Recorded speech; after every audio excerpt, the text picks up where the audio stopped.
Assalamualaikum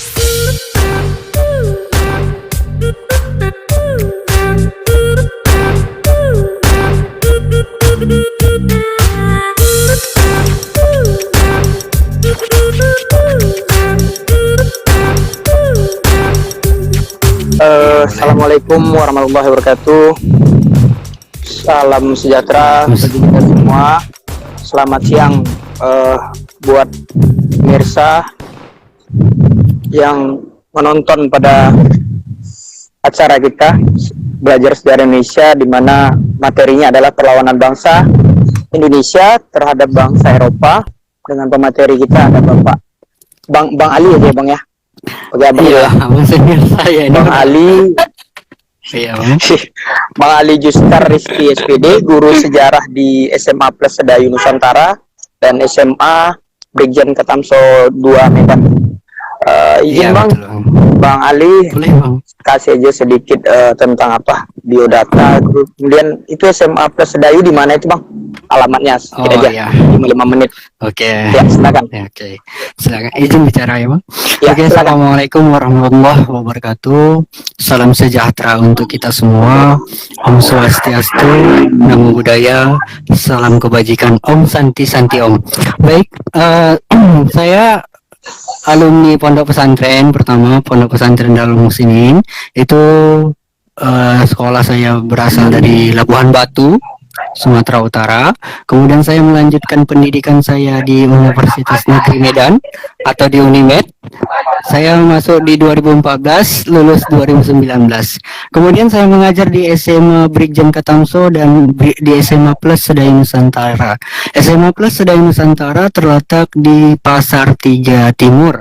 Sementara SMA Brigjen Ketamso 2 itu terletak di Pasar 2 Timur. Pasar 2 Barat sebenarnya, di pinggir jalan juga. Seperti itu Bang, untuk perkenalan itu. Oke.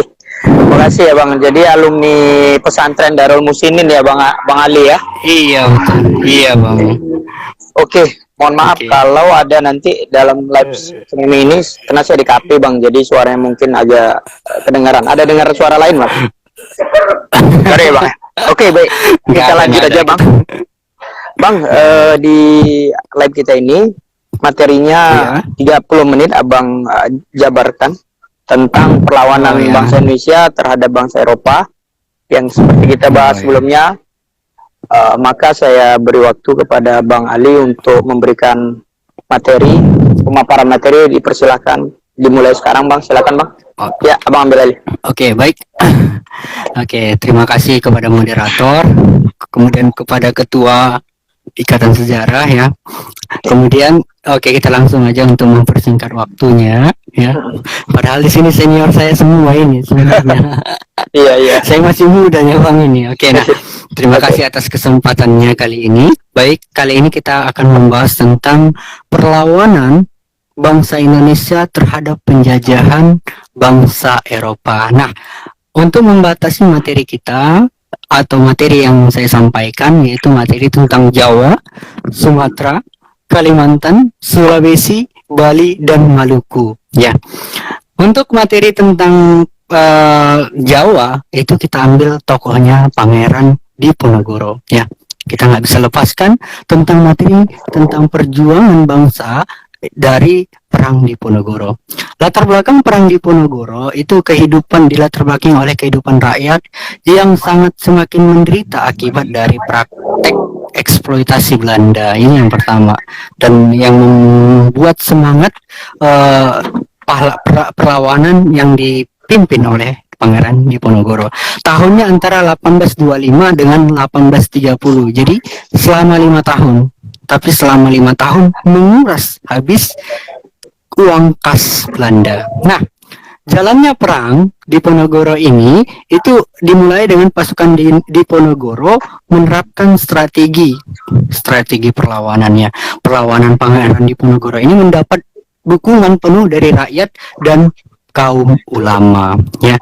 Akhir perang ini nanti Belanda menerapkan strategi benteng steel, atau setiap daerah yang dikuasai Belanda ini dibuat benteng-bentengnya. Nah, apa latar belakangnya tentang perang Diponegoro ini sebenarnya? Kan kita tadi udah menceritakan bagaimana prosesnya.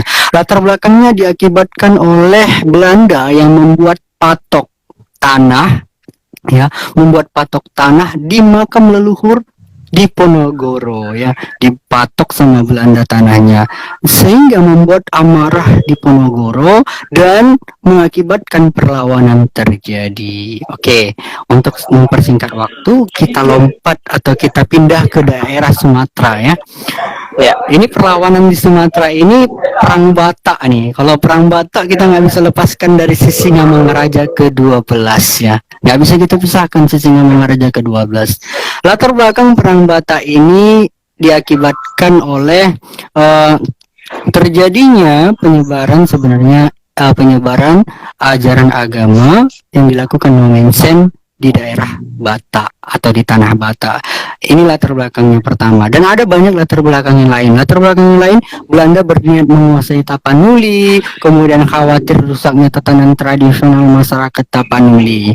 Ya, kemudian kita lanjut ke jalannya perangnya. Itu latar belakang. Kemudian kita lanjut jalannya perang. Proses terjadinya perang yang dipimpin oleh Sisingamangaraja ke-12 ini, yaitu Sisingamangaraja menerapkan perang gerilya, ya, artinya perang sampai titik darah penghabisan.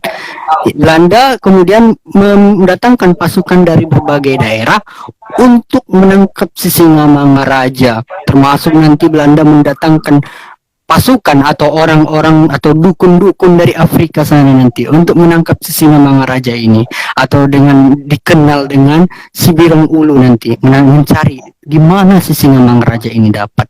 Kemudian dapatlah Sisingamangaraja nanti di Desa Enam Hudon. Nah, dapat Sisingamangaraja, dan di situ berakhirlah perlawanan perlawanan Sisingamangaraja yang dimulai 1878 sampai 1902 sampai Sisingamangaraja tadi dapatnya. Selanjutnya kita lanjut ke perang Banjar, ya. Di perang Banjar ini, Banjar di mana? Kalimantan, ya, biar lebih paham. Perang di Kalimantan yang dipelopori atau yang menjadi pemimpinnya adalah Pangeran Antasari, ya. Ini dilatar belakangi ikut campurnya Belanda dalam pemerintahan Kesultanan Banjar untuk mengangkat Pangeran Tamjilah sebagai Sultan Banjar. Seharusnya Belanda tidak boleh. Akibat dari ikut campur tangannya Belanda mengakibatkan kemarahan dan sulut amarah dari penduduk. Nanti pemberontakan terhadap Belanda ini dipimpin oleh Pangeran Antasari, ya. Prosesnya itu pasukan Banjar mengobarkan semangat perang fisabilillah atau perang sampai titik darah penghabisan, ya. Ini perang yang sangat membuat Belanda kewalahan, sampai akhirnya nanti Belanda menghapuskan Kesultanan Banjar pada 1860. Jadi perang Banjar ini dimulai 1859 hingga 1902, ya. Ini perang Banjar. Selanjutnya, setelah perang Banjar kita masuk ke perlawanan rakyat Makassar, ya. Perlawanan rakyat Makassar dipimpin oleh Sultan Hasanuddin, atau gelar yang sering kita dengar Ayam Jantan dari Timur. Ini perang melawan VOC, ya, VOC. Akibat dari VOC berupaya menguasai Makassar untuk dijadikan pusat kegiatannya, ya. Kemudian bentuk perlawanan ini, serangan VOC terhadap Makassar dimulai pada 1634. Rakyat Makassar berhasil mematahkan serangan dari VOC. Kemudian berakhir dengan pada tanggal 1667 Sultan Hasanuddin dipaksa menandatangani perjanjian Bunaya. Kemudian akhir, untuk mempersingkat lagi, kita ke perang Puputan atau yang disebut dengan perang Bali. Ya, ini kita persingkat aja, boleh nanti ditanyakan di kolom komentar, ya. Perang Puputan ini terjadi di Bali, dilatar belakangi permintaan Belanda kepada kerajaan di Bali untuk menghapuskan hak tawan karang. Hak tawan karang ini adalah ketika kapal-kapal Belanda berlabuh, maka hak itu ada pada Belanda. Kemudian memberi perlindungan kepada pedagang Belanda. Ini latar belakangnya, sehingga menimbulkan amarah kepada raja-raja Belanda pada saat itu. Kemudian terjadilah yang namanya perang. Rakyat Bali di bawah pimpinan I Gusti Ketut Jelantik ya mengobarkan semangat perang puputan tadi ya. Perang puputan artinya perang sampai titik darah, penghabisan juga ya. Belanda menyerahkan ekspedisi militer menghadapi rakyat Bali berperang ya. Kemudian berakhirnya perang puputan tadi, peperangan dimenangkan Belanda setelah berhasil merebut benteng Jagaraga. Selanjutnya kita bahas perlawanan Patimura. Kita sering mendengar Patimura karena terdapat di uang 1000. Latar belakang dari perang Patimura ini akibat dari monopoli yang dilakukan Belanda, monopoli perdagangan. Ya, itu yang pertama. Latar belakangnya selanjutnya menetapkan pajak tanah yang tinggi terhadap kaum pribumi. Kemudian latar belakang berikutnya memindahkan penduduk untuk dijadikan tenaga kerja rodi dan persoalan pelayaran ke Hongi. Jalannya perang Patimura ini dimulai pada 15 Mei 1817 ya. Rakyat Maluku membakar perahu-perahu Belanda. Ini yang pertama latar belakangnya. Kemudian pasukan Patimura berhasil menduduki benteng Dusted ya. Kemudian pada Oktober 1817 Belanda mengerahkan pasukan untuk menangkap Patimura ya. Kemudian nanti setelah tertangkapnya Patimura tadi dilanjutkan oleh yang namanya Marta ya. Proses perlawanan Patimura ini, Patimura dari mana? Mungkin ada yang nanya, mungkin dari Maluku ya. Patimura dari Maluku. Atau yang dikenal mungkin ada juga sebutannya yang nama aslinya Thomas Matulesi ya, atau Kapten Patimura yang dikenal. Jadi ini merupakan bentuk dari perlawanan. Banyak lagi perlawanan kedaerahan yang tidak bisa disampaikan karena keterbatasan waktu. Perlawanan kedaerahan ini masih bersifat kedaerahan. Perlawanan yang disampaikan di sini adalah bersifat kedaerahan, belum mencakup dengan kemerdekaan. Karena memang perlawanan ini tergantung daerah. Di Medan ada Sisingamangaraja, di Jawa ada Pangeran Diponegoro. Kemudian di Banjar di Kalimantan ada namanya Pangeran Antasari. Kemudian Sultan Hasanuddin berada dari Makassar. Kemudian perang puputan tadi yang dipimpin oleh Gusti Ketut Jelantik. Kemudian Patimura sudah jelas ya. Oke. Bang, lupit pula ini. Iya. Oke, Bang. Ya. Si Ketut. Oke. Iya. Oke, Bang. Silakan lanjut, Bang. Masih? Oke. Mantra, Bang. Lupit juga. Iya, silakan.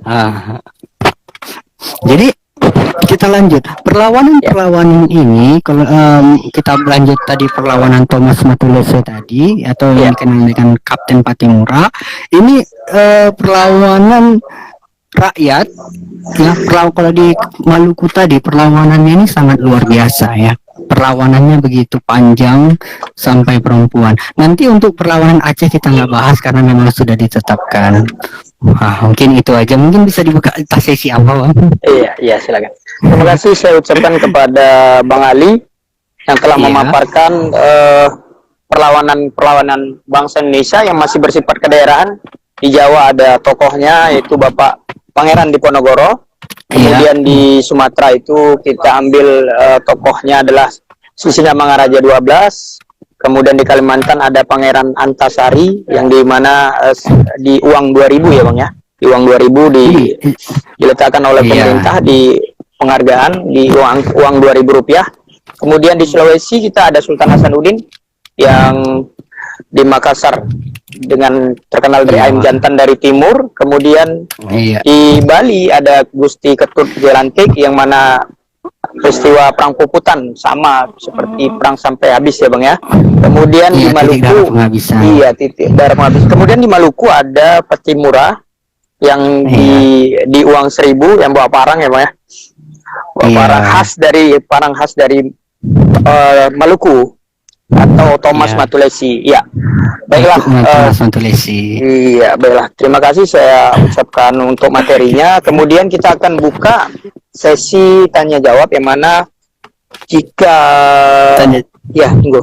Tanya jawabnya saya buka untuk ini langsung saja ya, Bang ya, karena sudah ada yang bertanya mengapa banyak bangsa Eropa yang melakukan penjelajahan samudra menuju Indonesia dari SMA 1 Stabat, yaitu Yuljalia. Ya, silakan dijawab Bang, langsung saja. Oke, kita jawab. Kenapa melakukan penjelajahan samudra? Pertama, ini materi tentang latar belakang kolonialisme imperialisme sebenarnya materi pertanyaannya ini. Itu di latar belakangi yang pertama merkantilisme, kan pengumpulan logam mulia sebanyak-banyaknya merupakan sebuah politik negara. Kemudian di latar belakangnya juga jatuhnya Konstantinopel sehingga pasar itu tidak dituju lagi ke sana. Kan orang Eropa itu datangnya itu kan untuk mencari bumbu dapur. Apa itu bumbu dapur? Pala, lada, cengkeh, dan itu berasal dari Maluku, kan gitu tujuan mereka itu. Jadi sementara pasar internasional pada saat itu adalah Konstantinopel. Semenjaknya jatuhnya Konstantinopel, maka orang Eropa tidak bisa lagi belanja ke sana, ya. Jadi mereka mencari daerah yang memang asal dari rempah-rempah tersebut. Contohnya di mana? Contohnya itu tepatnya itu di Maluku, ya. Di Maluku letak dari rempah-rempah tersebut. Itulah alasan kenapa bangsa Eropa datang ke Indonesia. Itu latar belakangnya, ya. Perlawanan tadi. Iya, itu bagian daripada latar belakang ya Bang. Ada faktor ya Bang, berbagai faktor untuk bangsa Eropa datang ke faktor bangsa Eropa untuk datang ke Nusantara ya Bang ya. Baik, ada faktor pendukung utama. Ya itu. Kemudian Bang, itu kayaknya. Iya, ya, saya bingung nih dari SMA Stabat nih Bang. Banyak SMA Stabat. Oh, Stabat. Ya. Abang juga sih itu bukan? Saya di Langkat Bang, di Mandua. Oh, Mandua. Iya, di Mandua Langkat. Kebetulan saya karena saya tapi lebih banyak nih anak SMA Stabat, lebih banyak. Saya satu lagi saya pilihkan Bang ya, ada 3 saya pilihkan. Satu lagi nih. Oh iya. Pertanyaan dari Diah Hairani.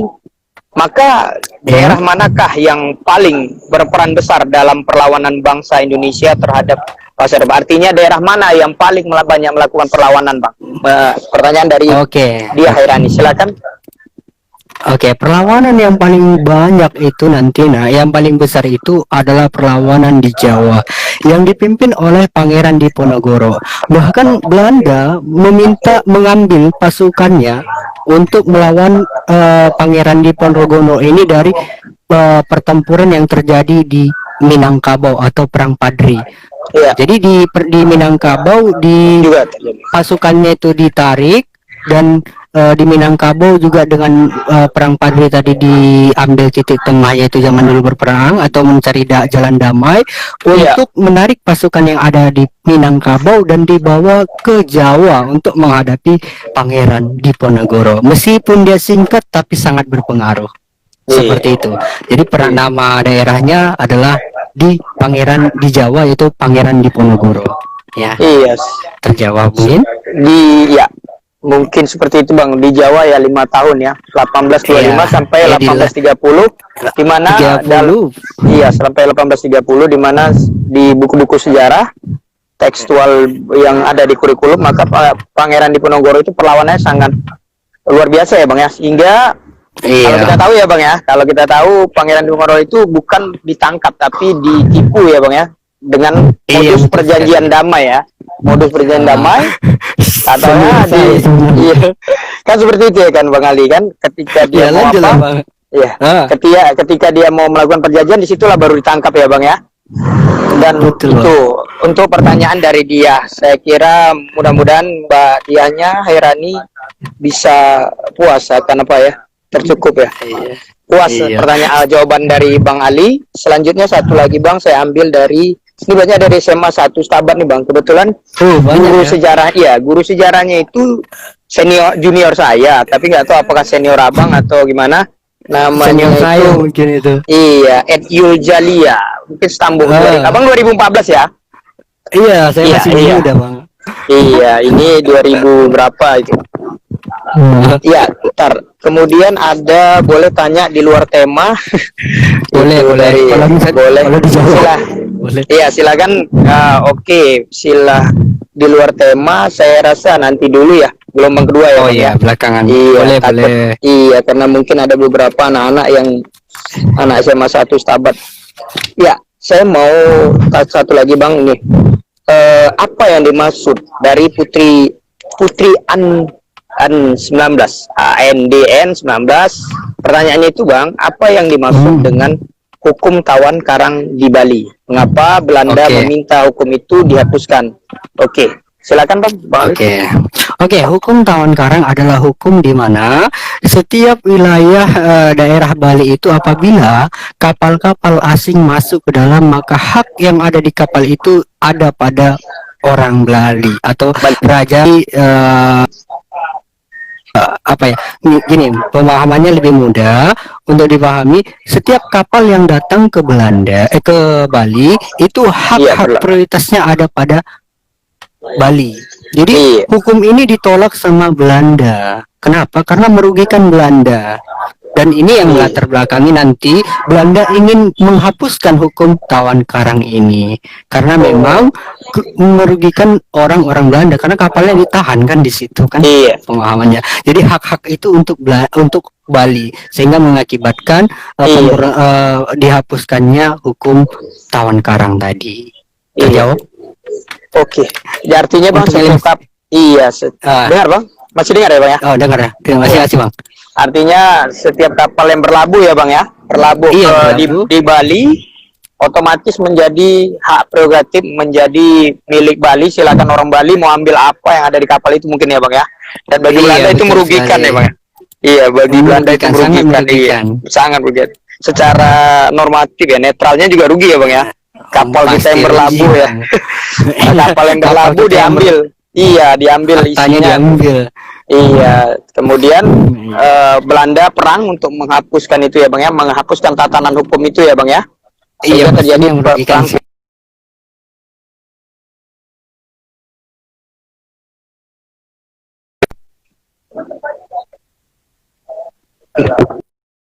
Ini masih dengar Bang? Iya. Senior saya juga. Ini. Dengar Bang? Maaf, dengar. Iya. Masih bisa Bang? Iya, saya bingung Bang. Bentar Bang ya, saya lihat paketnya. Oke, bagus. Cuman mungkin ada yang nelpon mungkin Bang. Iya, mungkin ada yang ada yang nelpon. Oke, baik, kita lanjut ya Bang. Pertanyaan gelombang pertama sudah 3 orang, maka pertanyaan selanjutnya kita buat 3 juga penanya Bang. Saya pilih ya Bang ya. Atau Abang bisa milih dari situ? Silakan atau saya Abang aja. Ya, Abang aja lah. Iya, baik. Ini dari Ali AAR 23. Kapan bangsa Portugis pertama kali datang ke Indonesia? Dari SMA 1 Stabat lagi Bang. Hashtagnya Bu Yuli ke Portugis ya. Iya. Kedatangan Portugis. Ke Nusantara. Kedatangan bangsa Portugis ini kan pertama kali tujuan latar belakangnya kan merkantilisme. Datang ke Portugis itu catatan sejarahnya datangnya Portugis itu kan ke ini nanti terjadi dampaknya perebutan wilayah bukan ke daerah Maluku ini pertama kali datang orang Portugis atau penduduk Portugis ini datang ke Maluku ini untuk pertama mencari lada itu pertama datang dia mencari lada sebenarnya agak melari dari topik ini sebenarnya Bang. Iya kan? Mungkin begini ya Bang ya, mungkin kan materi ini itu ya bagian apa ya, bagian dari cerita besarnya begitu ya Bang. Cakupan sejarah cakupan sejarahnya secara kronologis mungkin nggak pas ya Bang, tapi secara tematik masuk ya Bang ya. Boleh lah, masuk ke Maluku. Iya, masuk ke Maluku. Baik, itu mungkin kepada anak apa? Ananda yang tadi bertanya. Ini ya SMA gimana, satu, ini banyak yang masalah satu ya, banyak Iya, SMA SMA satu tamat ya. iya, Siapa karena gurunya nih bang? Yul Julia, beliau ini juga murid dari ketua IKA Pensu, itu Bang Taufik ya. Oh, Ya, saya ada pertanyaan satu lagi Bang dari Lupita Pasa. Apakah Patimura salah satu pemimpin perang di Maluku? Salah satu. Halo? salah satu, iya salah Iya. satu, karena memang banyak pemimpin dari Banyak ya? Maluku ya, Iya. banyak sekali pemimpin dari Maluku ya. Di Maluku banyak pemimpin. Ya.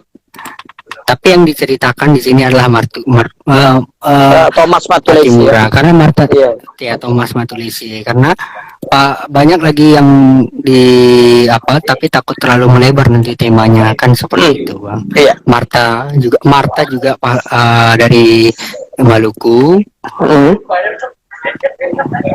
Kemudian tapi yang kita bahas di sini sesuai tema Iya. Patimuranya. Iya, karena Patimura itu di Iya, artinya karena abang ini senior nih. Iya, karena Patimura itu di uang 1.000 ya bang ya, lebih familiar ya. Uang 1.000. Iya, lebih familiar. Baik. Karena memang itu. Kemudian satu lagi nih bang dari yang bergabung mungkin tinggalan ya.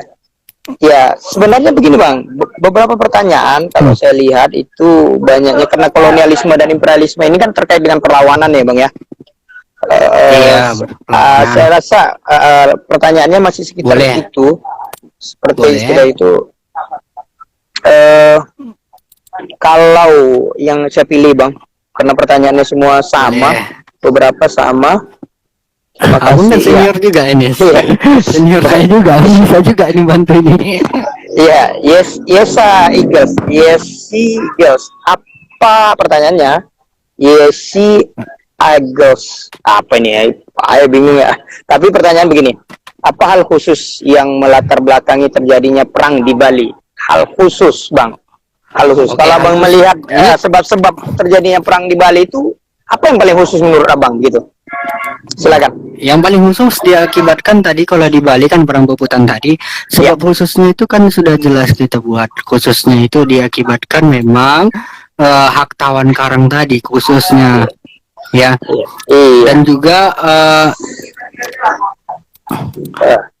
ini disebabkan juga tadi kan Belanda ingin menghapuskan hak tawan karang, kemudian ingin mengakui kekuasaan Belanda di Bali tadi, kemudian memberi perlindungan kepada pedagang Belanda yang kapal-kapalnya ditawan tadi. Ini sebab sekusunya ya, permintaan terhadap Belanda tadi. Kemudian nanti terjadilah perang Puputan seperti itu.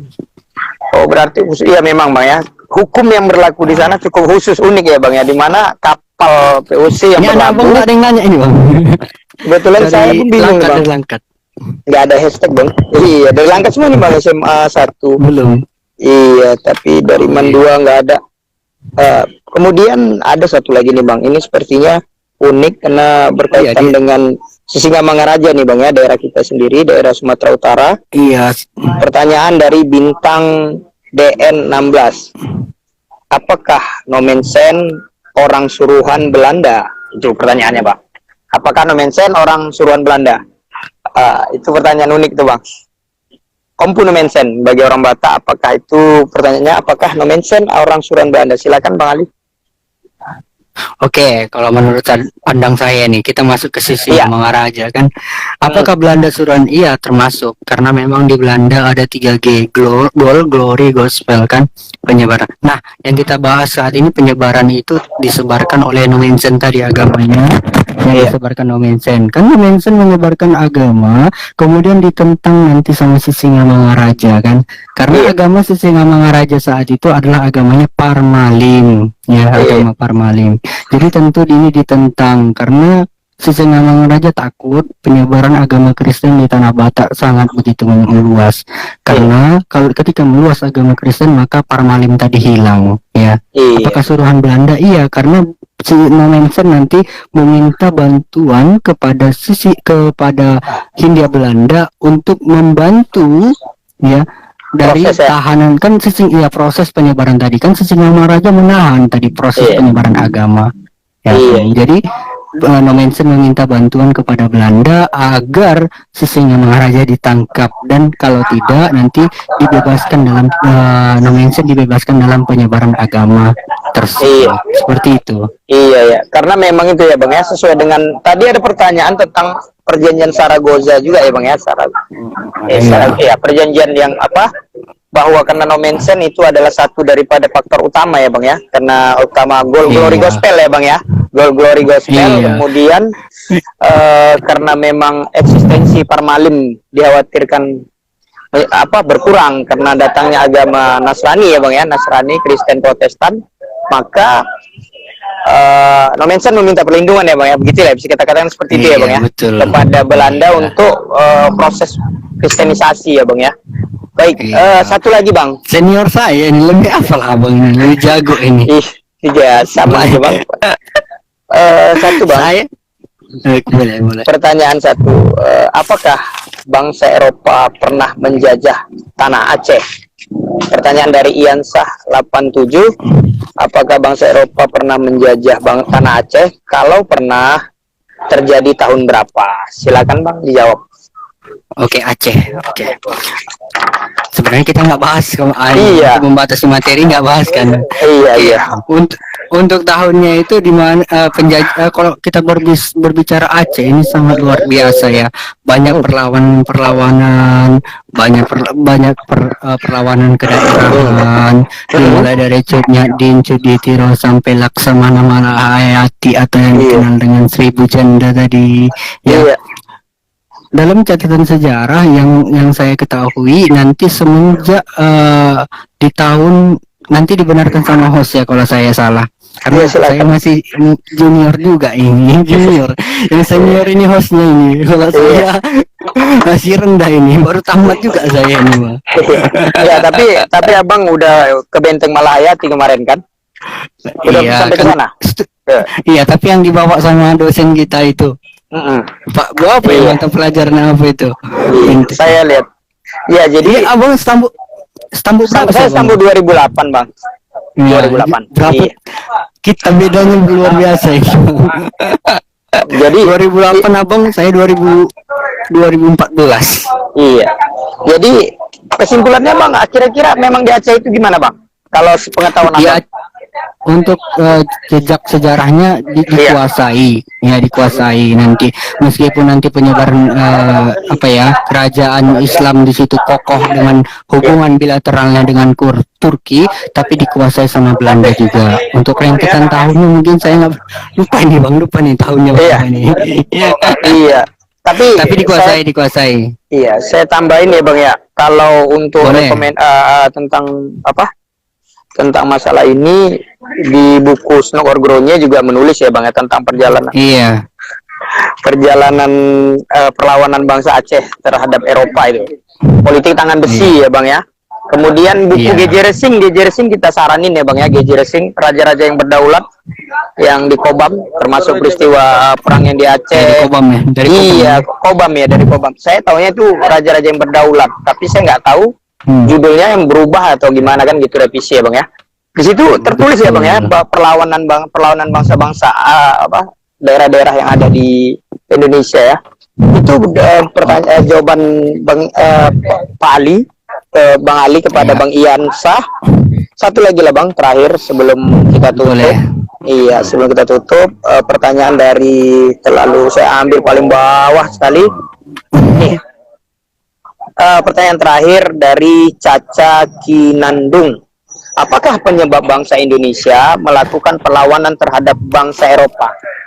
apakah penyebab bangsa Eropa, Bang, bangsa Indonesia melakukan perlawanan terhadap bangsa Eropa? Penyebab utama, Bang, mungkin bisa 1, 2, 3, Bang. 3 penyebab utama. Monopoli Silakan. perdagangan. Satu, Pertama, penyebab utama dari perlawanan bangsa Indonesia itu Iya. monopoli, itu Iya. monopoli perdagangan. Iya. Kalau dari sisi Ngamangaraja penyebaran agama, kalau dari di Jawa di Ponorogo akibat dari pematokan tanah, ini perlawanan. Kemudian nah itu tiga aja kan kita bahasnya terlalu lebar. 3, iya, Yang penyebaran pertama agama, monopoli penyebaran perdagangan, monopoli perdagangan, Iya, kemudian dari penyebaran perlawanan yang agama. pertama, iya, penyebaran kemudian agama, pihak kemudian penyebaran atau tanah ya, penyebaran hak, agama, hak tanah ya, Bang, ya, tawan mengambil. karang, tawan, ya tanam paksa Ah. hak tawan dihapusnya hak tawan karang juga itu penyebab utama Oh, perlawanan. iya. Kalau di Bali, kalau Iya. di sisi Ngamangaraja atau di Sumatera Utara, dia latar belakangnya akibat penyebaran agama tadi. Selanjutnya kalau di mana kalau di Padri dia diadu domba politik Iya. of Afera itu antara perang kaum adat dan kaum Padri. Iya. Banyak sebenarnya latar belakangnya kenapa terjadinya perang tersebut. Iya. Seperti itu. Iya, saya tambahin sedikit ya, Bang. Karena memang wilayah Indonesia yang luas ya, Bang, ya. Karena luas sekali Nusantara. Penyebabnya beda-beda terjadi, dan itu artinya memang kita masih perlu belajar sejarah ya, Bang, ya. Bahwa perlawanan yang terjadi sebelum Indonesia merdeka itu banyak faktor. Salah satu faktor utamanya adalah monopoli perdagangan, penyebaran agama, dan hak tanam paksa di Bali itu yang luar biasa karena perubahan tatanan ya, Bang, ya. Iya. Oke, terima kasih, Bang. Kita memang sudah online 40 menit.